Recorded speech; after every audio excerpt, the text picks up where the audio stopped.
Students, in this session, I am going to explain about the mechanism of DNA replication. In the previous session, I told you about the various enzymes which are involved in the process of DNA replication, which is semi-conservative. So here in this session, I'm going to explain about the mechanism, how the steps, how the replication takes place. Students, in the previous session, I told you that DNA the copy ਬਣਦੀ ਹੈ DNA ਤੋਂ. I remember I also told you that there is something given by Rick, which he called the central dogma of molecular biology. Now, what exactly is central dogma? That parental DNA give rise to a new DNA. And Rick also told that DNA can form a RNA. This process is called as transcription. And then from the RNA, the proteins are formed. That is the translation. So here we have to study that how a new DNA is formed from a pre-existing DNA. That is the replication. ਹੁਣ ਬੇਟਾ ਜਦੋਂ replication ਹੁੰਦੀ ਹੈ ਤਾਂ ਸਭ ਤੋਂ ਪਹਿਲਾਂ ਇਨੀਸ਼ੀਏਸ਼ਨ ਹੋਣੀ ਹੁੰਦੀ ਹੈ, ਮਤਲਬ ਸ਼ੁਰੂਆਤ ਹੋਣੀ ਹੁੰਦੀ ਹੈ ਰੈਪਲੀਕੇਸ਼ਨ ਦੀ। ਤਾਂ ਸ਼ੁਰੂਆਤ ਕਿਵੇਂ ਹੁੰਦੀ ਹੈ ਬੇਟੇ, ਰੈਪਲੀਕੇਸ਼ਨ ਕਿਵੇਂ ਸ਼ੁਰੂ ਹੁੰਦੀ ਹੈ? ਮਤਲਬ DNA is very big, so it starts to replicate from a point. ਕਿਸੇ ਪੁਆਇੰਟ ਤੋਂ ਸ਼ੁਰੂ ਹੋਊਗਾ ਰੈਪਲੀਕੇਟ ਹੋਣਾ, ਤੇ ਉਸ ਪੁਆਇੰਟ ਤੋਂ ਜਿੱਥੋਂ DNA ਰੈਪਲੀਕੇਟ ਹੋਣਾ ਸ਼ੁਰੂ ਹੁੰਦਾ ਹੈ, that is called the origin of replication. That is called the origin of replication or the ORI. ਜਿੱਥੋਂ ਕੰਮ ਸ਼ੁਰੂ ਹੋਣਾ ਹੁੰਦਾ replication the, that point is called as origin of replication. ਜਦੋਂ origin of replication ਬਣ ਜਾਂਦਾ ਤਾਂ ਬੇਟੇ ਜਦੋਂ ਇਨੀਸ਼ੀਏਸ਼ਨ ਹੋ ਜਾਂਦੀ ਹੈ ਤਾਂ ਇੱਕ ਵਾਈ ਸ਼ੇਪਡ ਸਟਰਕਚਰ ਬਣ ਜਾਂਦਾ ਹੈ, ਇੱਕ ਵਾਈ ਸ਼ੇਪਡ ਸਟਰਕਚਰ ਬਣ ਜਾਂਦਾ ਹੈ ਜਿਹਨੂੰ ਆਪਾਂ ਕਹਿੰਦੇ ਆ ਰੈਪਲੀਕੇਸ਼ਨ ਫੋਕ। ਠੀਕ ਹੈ, ਤੇ ਇਹਦੇ ਵਿੱਚ ਫਿਰ it moves in both the directions. ਇੱਧਰੋਂ ਇੱਦਾਂ ਨਾਲ ਨਾਲ DNA ਦਾ ਸਟ੍ਰੈਂਡ ਬਣਦਾ, ਇੱਧਰੋਂ ਨਾਲ ਨਾਲ ਓਪੋਜ਼ਿਟ ਜਿਹੜੇ ਹੈ ਸਾਈਡਸ ਵੱਲ DNA ਦਾ ਸਟ੍ਰੈਂਡ ਬਣਦਾ। ਤਾਂ ਸਭ ਤੋਂ ਪਹਿਲਾਂ ਬੇਟੇ ਕੀ ਹੈ, ਜਦੋਂ DNA ਦੀ ਰੈਪਲੀਕੇਸ਼ਨ ਹੋਣੀ ਹੁੰਦੀ ਹੈ ਨਾ, ਇਟ ਟੇਕਸ ਪਲੇਸ ਬਾਈ ਅਨਜ਼ਿਪਿੰਗ। ਜਿਵੇਂ ਇੱਕ ਜ਼ਿਪ ਹੁੰਦੀ ਹੈ, ਜ਼ਿਪ ਸਮਝਦੇ ਹੋ? ਤਾਂ ਉਹ ਜ਼ਿਪ ਨੂੰ ਜਦੋਂ ਆਪਾਂ ਖੋਲਦੇ ਹਾਂ ਤਾਂ ਥੱਲਿਓਂ ਤਾਂ ਇੱਕ ਹੀ ਹੁੰਦੀ ਹੈ, ਉੱਤੋਂ ਦੋ ਬਣਦੀਆਂ ਜਾਂਦੀਆਂ। ਜਿਵੇਂ ਜਿਵੇਂ ਆਪਾਂ ਉਹਨੂੰ ਖੋਲਦੇ ਜਾਂਦੇ ਹਾਂ ਤਾਂ ਸੇਮ ਹੀ DNA ਦਾ ਜਿਹੜਾ ਹੈਗਾ ਰੈਪਲੀਕੇਸ਼ਨ ਹੈ, takes place by unzipping along the two strands. ਤੇ ਜਿਹੜੀ ਬੇਟੇ ਹੈਗੀ ਹੈ ਰੈਪਲੀਕੇਸ਼ਨ ਹੈ ਜਿਹੜੀ ਯੂਕੈਰੀਓਟਸ ਦੇ ਵਿੱਚ ਨਿਊਕਲੀਅਸ ਦੇ ਅੰਦਰ ਹੁੰਦੀ ਹੈ, because the DNA is present inside the nucleus.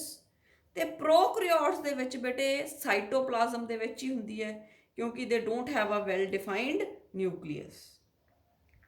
ਫਿਰ ਜਿਹੜਾ DNA ਪੁਰਾਣਾ DNA ਹੈ ਤੇ ਜਿਹਦੇ ਤੋਂ ਆਪਾਂ ਅੱਗੇ ਨਵਾਂ DNA ਬਣਾਉਣਾ ਹੈ, ਉਸ DNA ਨੂੰ ਕਹਿੰਦੇ ਆ ਟੈਂਪਲੇਟ DNA। ਜਿਵੇਂ ਇਹਦੇ ਤੋਂ ਇੱਕ ਸਟ੍ਰੈਂਡ ਬਣਨਾ ਤਾਂ ਇਹ ਟੈਂਪਲੇਟ ਹੈ, ਇਹਦੇ ਤੋਂ ਇੱਕ ਬਣਨਾ ਇਹ ਟੈਂਪਲੇਟ ਹੈ। ਠੀਕ ਹੈ, ਫਿਰ ਬੇਟੇ ਆਪਾਂ ਜਿਹੜਾ ਹੈ ਜਦੋਂ ਪ੍ਰੋਸੈਸ ਬਾਰੇ ਆਪਾਂ ਗੱਲ ਕਰਨੀ ਸ਼ੁਰੂ ਕਰਦੇ ਹਾਂ ਤਾਂ ਜਿਹੜਾ ਹੈ ਆਪਾਂ ਇਹਨੂੰ ਸੈਮੀ ਕੰਜ਼ਰਵੇਟਿਵ ਵੀ ਤਾਂ ਹੀ ਕਿਹਾ ਕਿਉਂਕਿ ਜਿਹੜਾ ਨਵਾਂ DNA ਬਣਦਾ ਉਹਦੇ 'ਚ ਇੱਕ ਪੇਰੈਂਟ ਦਾ ਸਟ੍ਰੈਂਡ ਹੁੰਦਾ, ਇੱਕ ਨਵਾਂ ਸਟ੍ਰੈਂਡ ਬਣਦਾ। ਤਾਂ ਸਭ ਤੋਂ ਪਹਿਲਾਂ ਜਦੋਂ ਰੈਪਲੀਕੇਸ਼ਨ ਸ਼ੁਰੂ ਹੋਣੀ ਹੈ ਤਾਂ ਸਭ ਤੋਂ ਪਹਿਲਾਂ ਹੁੰਦਾ ਅਨਵਾਈਂਡਿੰਗ ਆਫ ਦਾ DNA ਔਰ ਅਨਜ਼ਿਪਿੰਗ ਆਫ ਦਾ DNA। ਠੀਕ ਹੈ, DNA ਨੇ ਖੁੱਲ੍ਹਣਾ ਹੈ ਤਾਂ ਬੇਟੇ ਕੀ ਹੁੰਦਾ, ਆਪਣੇ ਕੋਲੇ DNA ਦਾ ਡਬਲ ਸਟ੍ਰੈਂਡਡ ਸਟਰਕਚਰ ਸੀ ਔਰ ਹੈਲਿਕਸ। ਇੱਥੇ ਬੇਟੇ ਇੱਕ ਇੰਜ਼ਾਈਮ ਆਇਆ called ਹੈਲੀਕੇਜ਼ ਇੰਜ਼ਾਈਮ ਆਇਆ। ਇੱਥੇ ਆ ਕੇ ਬੇਟੇ DNA ਦੇ ਨਾਲ ਲੱਗ ਗਿਆ, DNA ਦੇ ਸਟ੍ਰੈਂਡ ਦੇ ਉੱਪਰ ਲੱਗ ਗਿਆ ਤੇ ਇਹਨੇ ਬੇਟੇ ਜਿਹੜੇ ਹਾਈਡਰੋਜਨ ਬੌਂਡਸ ਸੀ ਉਹ ਤੋੜਤੇ ਤੇ DNA ਸੀ ਜਿਹੜਾ ਉਹ ਖੁੱਲ੍ਹ ਗਿਆ। DNA ਦੇ ਜਿਹੜੇ ਸਟ੍ਰੈਂਡ ਸੀ ਉਹ ਇੱਕ ਦੂਸਰੇ ਤੋਂ ਦੂਰ ਹੋ ਗਏ ਕਿਉਂਕਿ ਹਾਈਡਰੋਜਨ ਬੌਂਡਸ ਟੁੱਟ ਗਏ ਤੇ ਜਿਹੜਾ ਡੀਐਨਏ ਸੀ ਉਹ ਖੁੱਲ ਗਿਆ, ਇਸ ਤਰ੍ਹਾਂ ਦਾ ਸਟਰਕਚਰ ਬਣ ਗਿਆ ਖੁੱਲ ਕੇ, ਦੋਨੋਂ ਸਟ੍ਰੈਂਡਸ ਦੂਰ ਦੂਰ ਹੋ ਗਏ, which is called the replication fork. ਤਾਂ ਫਸਟ ਸਟੈਪ ਦੇ ਵਿੱਚ ਬੇਟੇ ਕੀ ਹੁੰਦਾ ਹੈ, ਜਿਹੜਾ ਹੈਲੀਕੇਜ਼ ਐਂਜ਼ਾਈਮ ਹੈ ਉਹ ਹਾਈਡਰੋਜਨ ਬੌਂਡਸ ਹੈ ਜਿਹੜੇ ਨਾਈਟ੍ਰੋਜਨ ਬੇਸਿਸ ਦੇ ਵਿਚਕਾਰ ਜਿਹੜੇ ਹਾਈਡਰੋਜਨ ਬੌਂਡਸ ਹੈ ਉਹਨਾਂ ਨੂੰ ਤੋੜ ਦਿੰਦਾ ਹੈ, ਠੀਕ ਹੈ। ਜਿਹੜੇ ਆ ਦੋ ਐਂਟੀ ਪੈਰਲਲ ਸਟ੍ਰੈਂਡ ਸੀ, ਇਹਨਾਂ ਦੇ ਵਿਚਕਾਰ ਜਿਹੜੇ ਹਾਈਡਰੋਜਨ ਬੌਂਡ ਸੀ ਉਹਨਾਂ ਨੂੰ ਤੋੜ ਦਿੰਦਾ ਹੈ, ਠੀਕ ਹੈ। ਹੁਣ ਬੇਟੇ ਜਿਹੜੇ ਆਪਾਂ ਨੂੰ ਪਤਾ ਹੈ ਕਿ ਦੇयर ਆਰ 2 ਬੌਂਡਸ ਬਿਟਵੀਨ ਐਡੇਨਿਨ ਐਂਡ ਥਾਇਆਮੀਨ, ਠੀਕ ਹੈ, 3 ਬੌਂਡਸ ਬਿਟਵੀਨ ਸਾਈਟੋਸਿਨ ਐਂਡ ਗੁਆਨੀਨ। ਤਾਂ ਬੇਟੇ ਫਿਰ ਜਿਹੜਾ ਡਬਲ ਬੌਂਡ ਹੈ ਉਹਨੂੰ ਤੋੜਨਾ ਸੌਖਾ ਹੁੰਦਾ ਹੈ, ਇਸ ਕਰਕੇ ਜਿਹੜਾ ਹੈ ਸਪਲਿਟਿੰਗ ਹੈ, ਜਿਹੜੀ ਅਨਵਾਈਂਡਿੰਗ ਹੈ, ਹਮੇਸ਼ਾ ਇਹ ਡਬਲ ਬੌਂਡ ਟੀ ਤੋਂ ਸ਼ੁਰੂ ਹੁੰਦੀ ਹੈ।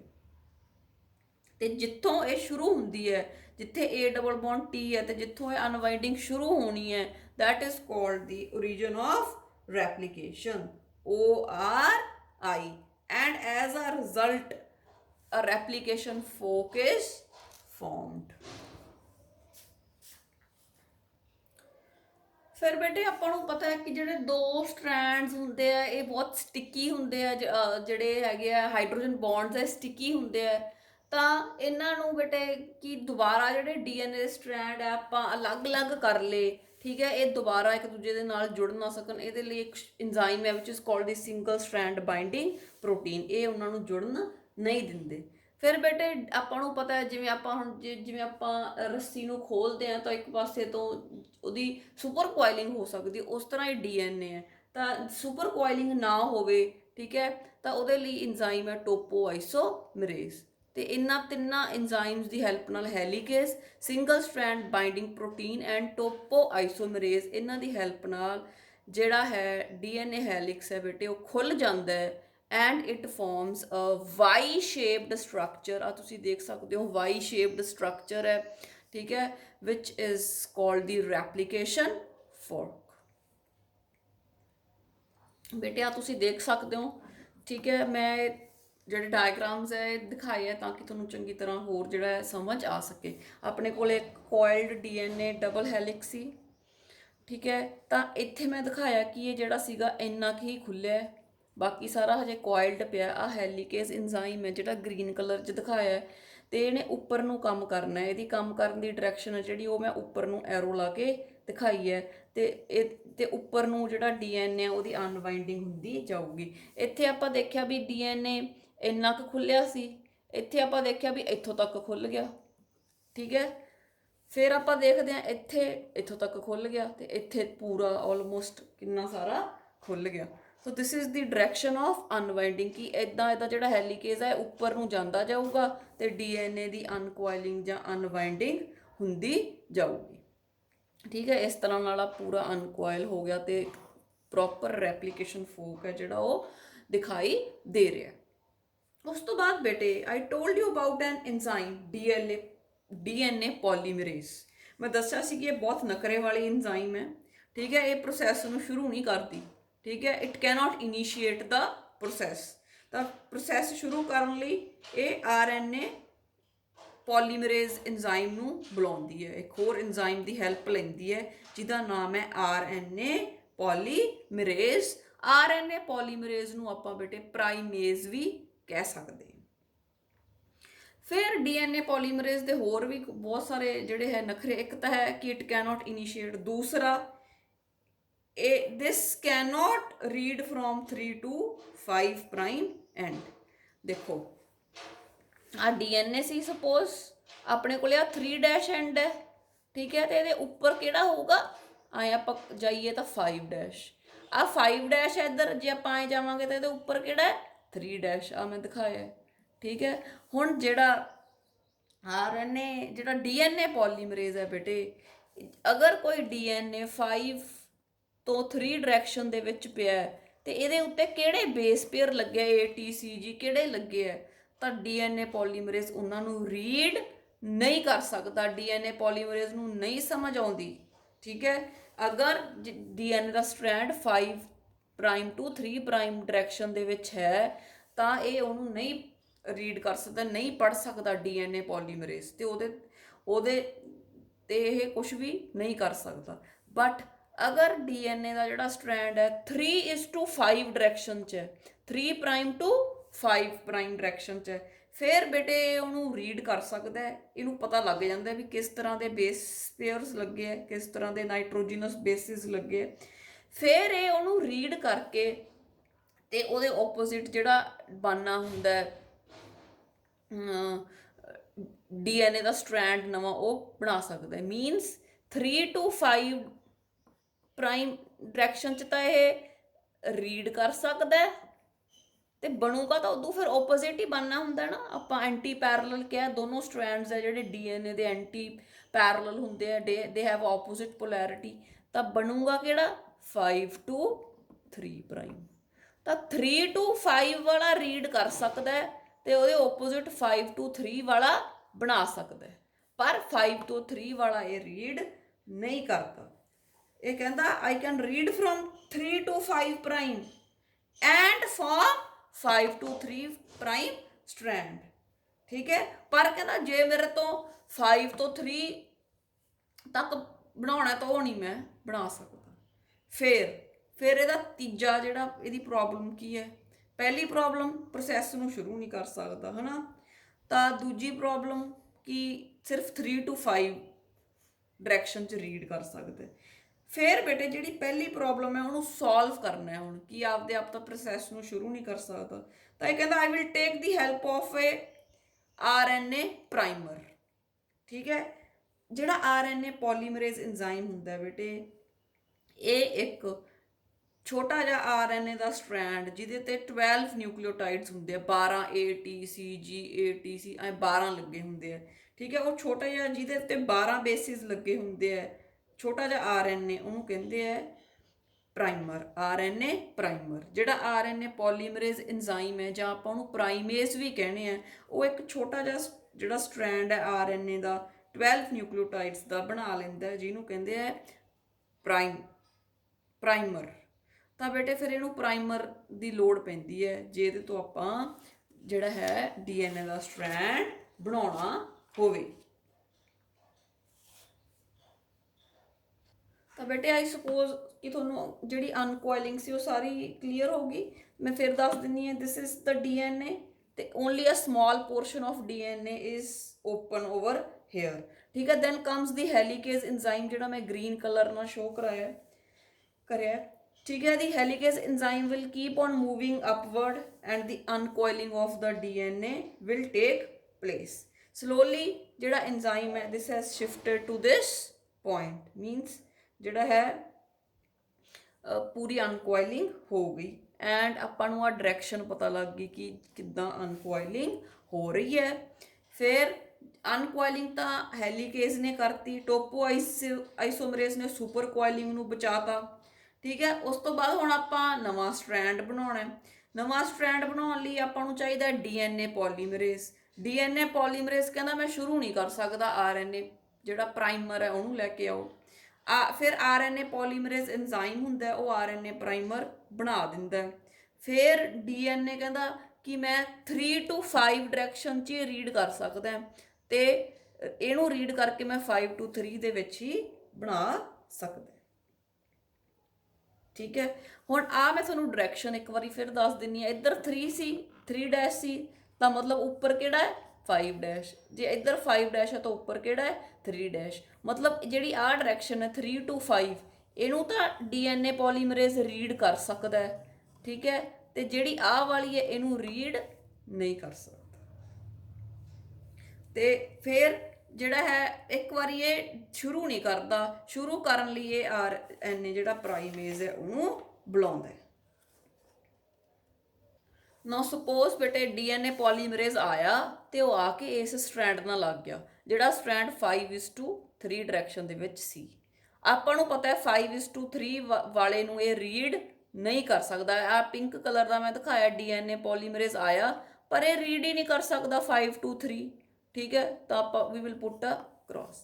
ਫਿਰ ਆਪਾਂ ਦੇਖਦੇ ਹਾਂ ਕਿ ਸਪੋਜ਼ ਜਿਹੜਾ ਸੀਗਾ ਡੀਐਨਏ ਪੋਲੀਮਰੇਜ਼ ਆ ਕੇ ਲੱਗ ਗਿਆ ਉਸ ਸਟ੍ਰੈਂਡ ਉੱਪਰ ਜਿਹੜਾ 3:5 ਪ੍ਰਾਈਮ ਡਾਇਰੈਕਸ਼ਨ ਦੇ ਵਿੱਚ ਹੈ, 3 to 5।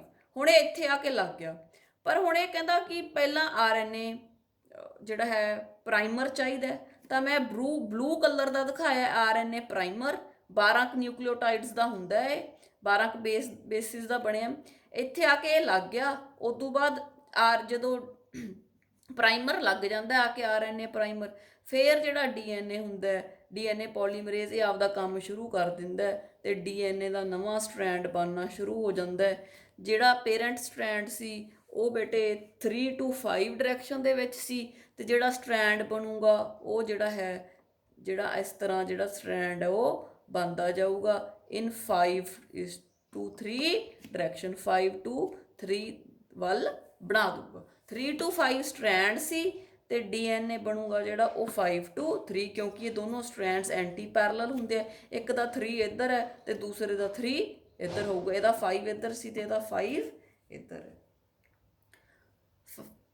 5 prime and, right. ਫਿਰ ਬੇਟੇ ਜਦੋਂ ਇਹ ਇੱਥੇ ਆ ਕੇ ਲੱਗ ਜਾਂਦਾ, ਛੋਟਾ ਜਿਹਾ ਆਰਐਨਏ ਪ੍ਰਾਈਮਰ ਲੱਗਦਾ ਤੇ ਡੀਐਨਏ ਜਿਵੇਂ ਆ ਛੋਟਾ ਜਿਹਾ ਲੱਗਿਆ, ਫਿਰ ਇੰਨਾ ਡੀਐਨਏ ਬਣ ਗਿਆ। ਫਿਰ ਆ ਫੋਰਕ ਖੁੱਲਦਾ ਜਾਂਦਾ ਤੇ ਡੀਐਨਏ ਦਾ ਸਟ੍ਰੈਂਡ ਹੈ ਜਿਹੜਾ ਉਹ ਇਸ ਤਰ੍ਹਾਂ ਇਸ ਤਰ੍ਹਾਂ ਇਸ ਤਰ੍ਹਾਂ ਇਸ ਤਰ੍ਹਾਂ ਪੂਰਾ ਲੰਬਾ ਹੁੰਦਾ ਜਾਂਦਾ। ਜਿਵੇਂ ਜਿਵੇਂ ਅਨਕੋਇਲਿੰਗ ਹੁੰਦੀ ਜਾਊਗੀ ਉਸੇ ਤਰ੍ਹਾਂ ਜਿਹੜੀ ਇਹ ਐਕਸਟੈਂਡ ਹੁੰਦਾ ਜਾਊਗਾ ਜਿਹੜਾ ਨਵਾਂ ਡਾਟਰ ਸਟ੍ਰੈਂਡ ਬਣਿਆ, which I have shown you in the green colour. ਪਰ ਇਹਨੂੰ ਬਣਨ ਦੇ ਸ਼ੁਰੂ ਹੋਣ ਲਈ ਬਸ ਇੱਕ ਛੋਟਾ ਜਿਹਾ ਪ੍ਰਾਈਮਰ ਪਹਿਲਾਂ ਚਾਹੀਦਾ ਜਿਹੜਾ ਆਰਐਨਏ ਪੋਲੀਮਰੇਜ਼ ਬਣਾ ਕੇ ਦਿੰਦਾ ਹੈ ਡੀਐਨਏ ਪੋਲੀਮਰੇਜ਼ ਦੀ ਹੈਲਪ ਦੇ ਲਈ। ਹੁਣ ਬੇਟੇ ਆਪਾਂ ਨੂੰ ਇੰਨਾ ਤਾਂ ਪਤਾ ਚੱਲ ਗਿਆ ਕਿ ਜਿਹੜਾ 3:5 ਡਾਇਰੈਕਸ਼ਨ ਦੇ ਵਿੱਚ ਜਿਹੜਾ ਸਟ੍ਰੈਂਡ ਹੈ ਉਹਦੇ ਉੱਪਰ 5:3 ਡਾਇਰੈਕਸ਼ਨ ਦੇ ਵਿੱਚ ਡੀਐਨਏ ਬਣਨਾ, ਡੀਐਨਏ ਦਾ ਨਵਾਂ ਸਟ੍ਰੈਂਡ ਬਣਨਾ ਸ਼ੁਰੂ ਹੋ ਗਿਆ। ਤੇ ਇੱਕ ਪ੍ਰਾਈਮਰ ਦੀ ਲੋੜ ਸੀ, ਉਹ ਪ੍ਰਾਈਮਰ ਆ ਕੇ ਲੱਗ ਗਿਆ ਬਲੂ ਕਲਰ ਦਾ ਤੇ ਉੱਪਰ ਗ੍ਰੀਨ ਕਲਰ ਦਾ ਨਵਾਂ ਡਾਟਰ ਸਟ੍ਰੈਂਡ ਬਣਨਾ ਸ਼ੁਰੂ ਹੋ ਗਿਆ ਇਨ 5 to 3 ਪ੍ਰਾਈਮ ਡਾਇਰੈਕਸ਼ਨ। ਠੀਕ ਹੈ, ਹੁਣ ਗੱਲ ਕਰਦੇ ਹਾਂ ਦੂਸਰੇ ਸਟ੍ਰੈਂਡ ਦੀ। ਦੂਸਰੇ ਸਟ੍ਰੈਂਡ ਨੇ ਵੀ ਤਾਂ ਨਵਾਂ ਬਣਾਉਣਾ ਪੈਣਾ, ਫਿਰ ਹੀ 2 ਡਾਟਰ ਸੈਲਸ ਬਣਨਗੇ ਨਾ। When I will come to suppose ਜਿਹੜਾ ਡੀਐਨਏ ਪੋਲੀਮਰੇਜ਼ ਹੈ ਉਹ ਬੇਟੇ ਆ ਗਿਆ ਇਸ ਸਟ੍ਰੈਂਡ ਤੇ ਜਿਹੜਾ 5 to 3 ਪ੍ਰਾਈਮ ਡਾਇਰੈਕਸ਼ਨ ਦੇ ਵਿੱਚ ਹੈ। ਇਟ ਕੈਨੋਟ ਰੀਡ ਇਟ, ਇਹਨੂੰ ਇਹ ਸਮਝ ਨਹੀਂ ਸਕਦਾ। ਠੀਕ ਹੈ, ਇਟ ਵਿਲ ਗੈਟ ਸੈਡ। ਪਰ ਇਹ ਫਿਰ ਕੀ ਕਰਦਾ ਹੈ, 3 ਪ੍ਰਾਈਮ ਦੀ ਤਲਾਸ਼ ਕਰਦਾ ਹੈ। ਉਹਨੂੰ ਲੱਭਦਾ ਲੱਭਦਾ ਨਾ ਇਹ ਉੱਪਰ ਨੂੰ ਜਾਣਾ ਸ਼ੁਰੂ ਹੋ ਜਾਂਦਾ। ਇੱਥੋਂ ਇਹ ਲੱਭਦਾ ਲੱਭਦਾ ਕਿ ਕਿਤੇ ਤਾਂ 3 ਮਿਲੂਗਾ, ਇਹਨੂੰ ਲੱਭਦਾ ਲੱਭਦਾ ਇਹ ਉੱਪਰ ਨੂੰ ਜਾਂਦਾ। ਮੈਂ ਪਿੰਕ ਕਲਰ ਦਾ ਦਿਖਾਇਆ, ਇੱਥੋਂ ਲੱਭਦਾ ਲੱਭਦਾ ਇਹ ਉੱਪਰ ਚਲਾ ਗਿਆ।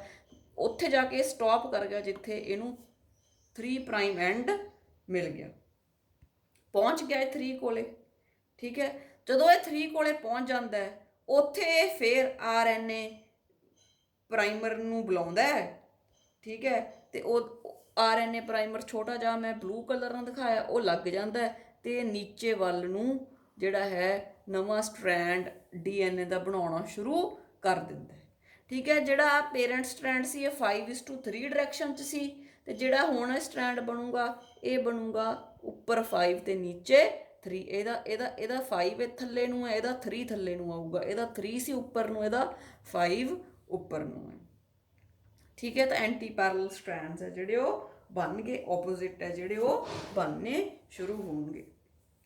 ਠੀਕ ਹੈ, ਹੁਣ ਬੇਟੇ ਜਿਵੇਂ ਜਿਵੇਂ ਡੀਐਨਏ ਖੁੱਲੂਗਾ ਤਾਂ ਉਵੇਂ ਉਵੇਂ ਹੀ ਜਿਹੜਾ ਹੈ ਨਵਾਂ ਡੀਐਨਏ ਬਣੂਗਾ। ਠੀਕ ਹੈ, ਦੇਖੋ ਹੁਣ ਜਿਹੜੀ ਤਾਂ ਆਪਾਂ ਬਣਾਇਆ ਕਿ ਜਿਹੜਾ ਤਾਂ ਆਹ ਇਸ ਪਾਸੇ ਸੀਗਾ, ਇਹ ਤਾਂ ਬੇਟੇ ਜਿਵੇਂ ਜਿਵੇਂ ਡੀਐਨਏ ਖੁੱਲਦਾ ਗਿਆ ਉਵੇਂ ਉਵੇਂ ਬਣਦਾ ਗਿਆ ਤੇ ਇਹਨੂੰ ਤਾਂ ਇੱਕ ਹੀ ਪ੍ਰਾਈਮਰ ਚਾਹੀਦਾ ਸੀ। ਹੁਣ ਆ ਜਦੋਂ ਓਪੋਜ਼ਿਟ ਡਾਇਰੈਕਸ਼ਨ 'ਚ ਬਣਾਉਣਾ, ਪੁੱਠੀ ਡਾਇਰੈਕਸ਼ਨ 'ਚ ਬਣਾਉਣਾ ਤਾਂ ਬੇਟੇ ਇਹਦੇ ਟੋਟੇ ਬਣਦੇ ਆ। ਜਿਵੇਂ ਆ ਛੋਟਾ ਜਿਹਾ ਟੋਟਾ ਸੈਗਮੈਂਟ, ਆ ਛੋਟਾ ਜਿਹਾ ਸੈਗਮੈਂਟ, ਆ ਛੋਟਾ ਜਿਹਾ ਸੈਗਮੈਂਟ, ਇਹ ਇੱਕ ਵਾਰੀ 'ਚ ਨਹੀਂ ਬਣ ਪਾਉਂਦਾ। ਕਿਉਂਕਿ ਦੇਖੋ ਜੇ ਆਪਾਂ ਦੇਖੀਏ ਪਹਿਲਾਂ ਡੀਐਨਏ ਇੰਨਾ ਖੁੱਲਿਆ ਸੀ, ਠੀਕ ਹੈ, ਤਾਂ ਇਹਨੇ ਇੰਨਾ ਕੁ ਬਣਾਤਾ।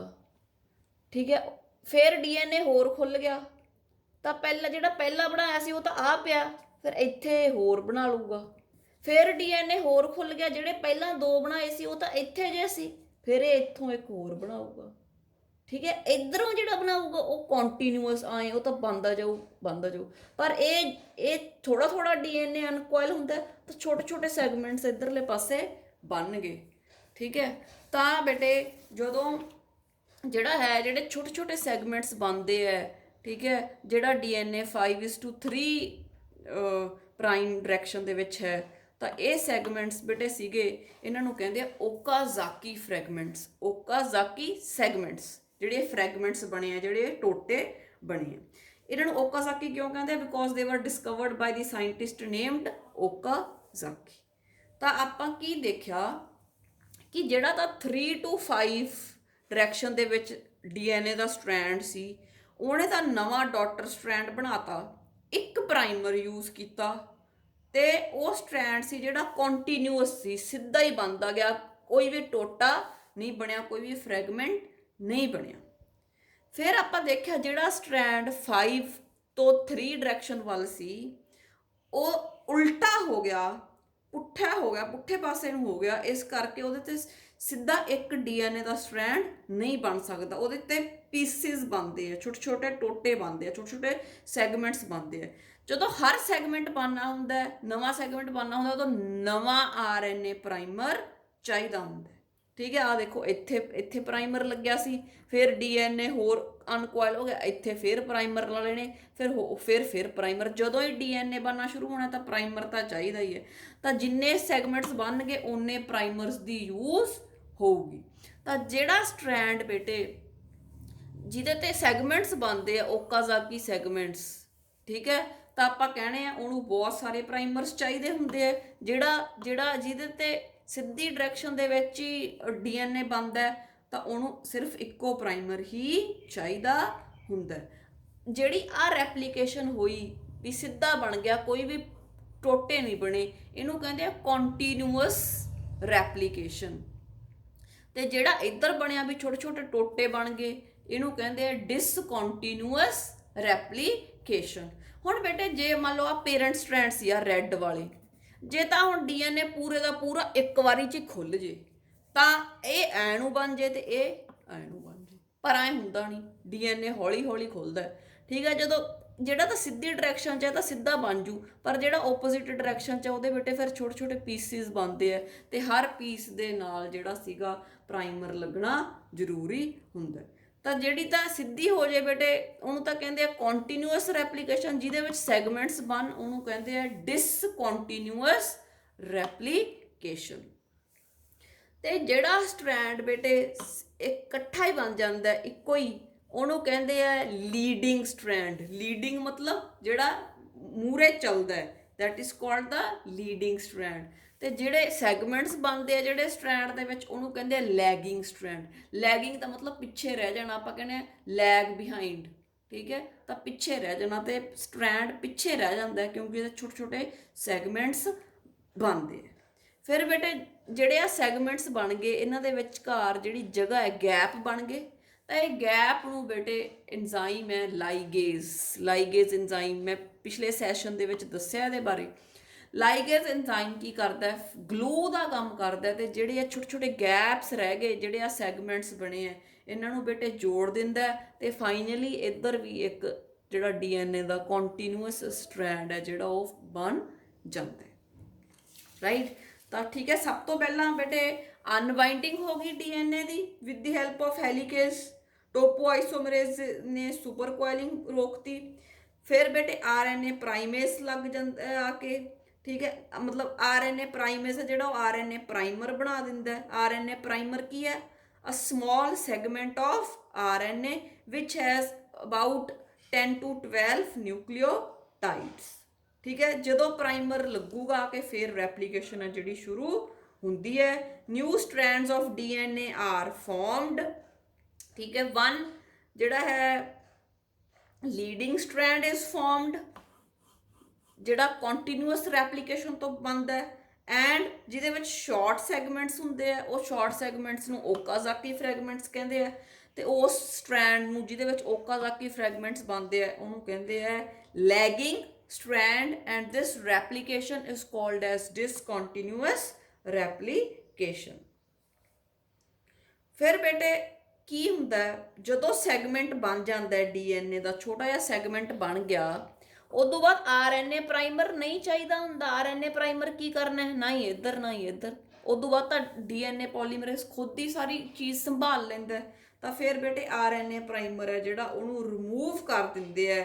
ਤੇ ਮੈਂ ਕੱਲ ਡੀਐਨਏ ਪੋਲੀਮਰੇਜ਼ ਐਂਜ਼ਾਈਮਸ ਬਾਰੇ ਦੱਸਿਆ ਸੀ, ਡੀਐਨਏ ਪੋਲੀਮਰੇਜ਼ 1 2 ਐਂਡ 3। ਜਿਹੜਾ ਡੀਐਨਏ ਪੋਲੀਮਰੇਜ਼ 1 ਐਂਜ਼ਾਈਮ ਹੈ ਉਹ ਫਿਰ ਬੇਟੇ ਪ੍ਰਾਈਮਰ ਜਿਹੜਾ ਆਰਐਨਏ ਪ੍ਰਾਈਮਰ ਹੈ ਇਹਨੂੰ ਰਿਮੂਵ ਕਰ ਦਿੰਦਾ ਹੈ, ਕਿਉਂਕਿ ਆਰਐਨਏ ਪ੍ਰਾਈਮਰ ਹੁਣ ਨਹੀਂ ਚਾਹੀਦਾ, ਬਸ ਥੋੜਾ ਜਿਹਾ ਪ੍ਰੋਸੈਸ ਨੂੰ ਸ਼ੁਰੂ ਕਰਨ ਲਈ ਚਾਹੀਦਾ ਸੀ। ਹੁਣ ਡੀਐਨਏ ਪੋਲੀਮਰੇਜ਼ ਖੁਦ ਹੀ ਨਵਾਂ ਡੀਐਨਏ ਦਾ ਸਟ੍ਰੈਂਡ ਬਣਾ ਲੂਗਾ। ਉਸ ਤੋਂ ਬਾਅਦ ਬੇਟੇ ਆ ਛੋਟੇ ਛੋਟੇ ਸੈਗਮੈਂਟਸ ਬਣ ਗਏ, ਇਹਨਾਂ ਨੂੰ ਜੋੜਨਾ ਹੈ। ਇਹਨਾਂ ਨੂੰ ਜੋੜਨ ਲਈ ਬੇਟੇ ਜਿਹੜਾ ਹੈ ਡੀਐਨਏ ਲਾਈਗੇਜ਼ ਆਉਂਦਾ ਤੇ ਉਹ ਜਿਹੜਾ ਹੈ ਇਹਨੂੰ ਜੋੜ ਦਿੰਦਾ।